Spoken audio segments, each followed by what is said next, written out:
और उन 3 गाँव में जाकर के लोगों की समस्या सुनते हैं और जो भी विकास कार्य है जो बचे हुए हैं उनको पूरा करवाने का काम कर रहे हैं। जो पाइपलाइन है उनको भी तेजी से गति दे रहे हैं ताकि आप लोगों की समस्याएं ठीक की जा सके।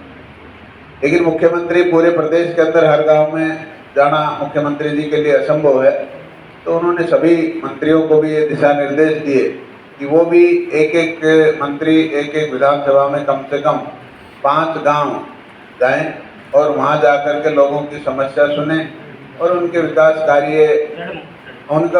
कार्य जो भी डेवलपमेंट वर्क्स हैं उनको पूरा करवाएं। तो इसी सिलसिले में आज हम सब लोग आपके बीच में आए हैं और आपकी बात सुनेंगे।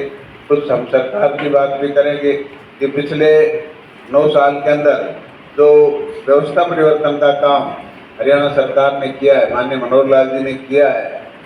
सबसे पहले तो जितनी भी हमारी सेवाएं हैं, जितनी भी हमारी सुविधाएं हैं, उनको ऑनलाइन करने का काम किया है। और ऑनलाइन करने से 2 फायदे हुए हैं। एक तो ये कि आपको घर बैठे सारी सुविधाएं मिल रही हैं, दूसरा भ्रष्टाचार कम हुआ है। आप सब लोग इस बात के गवाह हैं कि भाई पहले जो डर रहा था कि भाई हमें कोई चीज़, कोई भी सर्टिफिकेट लेनी है, चाहे वो इनकम सर्टिफिकेट हो, चाहे वो बर्थ सर्टिफिकेट हो, चाहे वो डोमिसाइल सर्टिफिकेट हो या फिर किसानों के कोई दस्तावेज हो, उन सब के लिए हमें दफ्तरों में चक्कर काटने पड़ा करते थे और एक काम एक दिन में तो होता नहीं था। कभी कोई अधिकारी नहीं मिला, कभी कोई अधिकारी नहीं मिला और हफ्ते 10 दिन कम से कम लग जाते थे। लेकिन आज आपको कोई भी डॉक्यूमेंट्स अगर चाहिए तो वो आप घर बैठे कंप्यूटर से निकाल सकते हो या नज़दीक कोई CSC सेंटर है उस पर जाकर के आप वो अपने डॉक्यूमेंट्स ले सकते हो। तो एक तो ये हुआ कि भाई गरीब आदमी मान लो 10 दिन तक शहर के चक्कर काटेगा, उसका किराया भी लगेगा, उसको परेशानी भी होगी। तो और वैसे भी गरीब आदमी को दफ्तर में कोई पूछता नहीं था। पैसे वाला तो भाई इधर उधर अपने रोब से, अपने दबाव से या पैसे से जैसे भी अपना काम करवा लेता था, लेकिन गरीब आदमी को कोई पूछता नहीं था। लेकिन आज इस सिस्टम के तहत आप लोगों को घर बैठे सुविधा मिल जाती है, तो गरीब आदमी को सबसे ज़्यादा फायदा हुआ है इसका। उसके बाद जहाँ तक भ्रष्टाचार की बात है, आज जितनी भी सेवाएं हैं, पेंशन लगाओ, किसी तरह की पेंशन हो, चाहे ओल्ड एज पेंशन हो, हैंडीकैप पेंशन हो, विडो पेंशन हो, कोई भी बच्चों की पेंशन हो, सब पेंशन आपके खाते में डायरेक्ट आती है। और कांग्रेस के टाइम में क्या होता था कि भाई कैश देते थे, बिचौलिए खा जाते थे। 1000 पेंशन मिलती थी तो मेरे ख्याल किसी की जेब में 500, 400, 600 जिसका दाव बैठता था वो अपना कमीशन खा लेता था। लेकिन आज इस सरकार में 2750 रुपये आपके वहाँ से चलती है, तो 2750 आपकी जेब में आएगा, एक नया पैसा इधर उधर नहीं होता। तो इससे भ्रष्टाचार कम हुआ।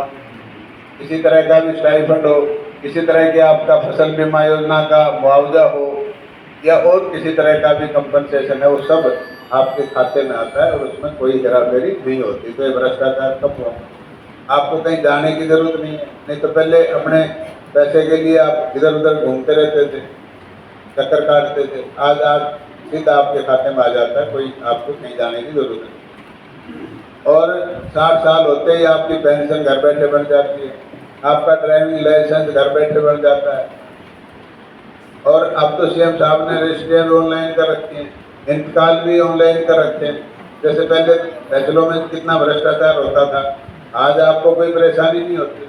टोकन कट गया, आपकी रजिस्ट्री हो जाएगी, 3 दिन बाद आपका इंतकाल चढ़ जाएगा। इस तरह की सुविधा भी सरकार ने की है। और जो पहले तहसीलदार ही केवल रजिस्ट्री कर पाता था, लेकिन अब SDO सिविल को और एक और अधिकारी को किसको दिया, एक DRO और एक SDO सिविल, इनको भी अधिकार दे दिया कि ये भी रजिस्ट्री कर सकते हैं। तो ये जो मोनोपोली होती थी भाई रजिस्ट्रार तहसीलदार ही करेगा, वो भी सरकार ने खत्म कर दी भ्रष्टाचार कम करने के लिए। तो ये सरकार के जो इनिशिएटिव हैं, एक नौकरी जो योग्यता के आधार पर नौकरी देने का काम सरकार ने किया है। अगर कोई योग्य बालक है, वो कितना ही गरीब हो, लेकिन वो नौकरी लग जाएगा। पहले की सरकारों में तो जैसे नौकरी मिलती थी आपको पता है। और जितने भी योजनाएं चाहे केंद्र सरकार हो चाहे प्रदेश सरकार हो, सारी योजना गरीब, किसान, मजदूर इनको ध्यान में रखते हुए बनाई जाती है। चाहे केंद्र की जैसे प्रधानमंत्री आवास योजना हो, भाई घर किसके पास नहीं, गरीब आदमी के पास नहीं। प्रधानमंत्री उज्ज्वला योजना हो, गैस सिलेंडर किसके पास नहीं, गरीब आदमी के पास नहीं। आयुष्मान भारत योजना, भाई गरीब आदमी तो अपना इलाज करवा नहीं सकता कहीं बड़ी अस्पताल, पैसे वाला तो कहीं भी करवा लेता है। तो आयुष्मान भारत एक इतनी अच्छी योजना है जो मेरे ख्याल से पूरी दुनिया में भारत में ही है। और वो प्रधानमंत्री जी की सोच है कि मेरा देश का कोई नागरिक पैसे के अभाव में अपनी जान ना गंवाए, इस तरह की सोच देश के प्रधानमंत्री की है। तो उन्होंने ये आयुष्मान भारत की योजना शुरू की। उसके अंदर एक परिवार को पूरे साल के अंदर 5 लाख रुपए का बीमा सरकार करती है और 5 लाख रुपए का इलाज पूरा परिवार एक साल में करवा सकता है। तो गरीब आदमी के लिए बहुत बड़ी राहत की बात है। अगर मान लो रात को किसी गरीब आदमी को अटैक आ गया, अपेंडिक्स की बीमारी हो गई या और कोई इमरजेंसी क्रिएट हो गई, कोई एक्सीडेंट हो गया, तो बेचारा पैसे के इंतजाम करते करते कई बार मरीज ऊपर पहुंच जाता है। तो इन चीज़ों से बचने के लिए प्रधानमंत्री जी ने इतनी अच्छी योजना गरीब आदमियों को लेके आए। और हमारे मुख्यमंत्री जी ने तो और भी आगे बढ़कर, क्योंकि चिरायु योजना प्रदेश की है और आयुष्मान भारत योजना केंद्र की है, और वो केंद्र की जो योजना है उसमें जो BPL की जो इनकम की जो लाइन है वो 1,20,000 तक है, लेकिन मुख्यमंत्री जी ने उसको 1,80,000 कर दिया ताकि ज़्यादा से ज़्यादा परिवारों को लाभ मिले। और अब तो उन्होंने ये भी कर दिया कि जिन परिवारों के आज 3 लाख रुपए तक है वो भी 1,500 रुपये साल के दे करके वो भी अपना बीमा करवा सकते हैं। तो ये भी एक बहुत अच्छी हेल्प गरीब आदमी के लिए सरकार ने दी है। तो सरकार की योजनाएं तो देखो बहुत है। अब हम सब लोग आपके बीच में इसलिए आए हैं कि भाई जो हमारी योजनाएं हैं इनसे कितने लोगों को लाभ मिला है और इसमें कुछ आपके सुझाव हों भी, और ये करने से और लोगों को फायदा हो या इन योजनाओं से नुकसान है। तो आज हम आपकी भी राय लेंगे। कुछ एक चीज़ें ऐसे मैं आपसे पहले पूछूंगा, फिर आपकी समस्याएं जो भी आज लेके आए हो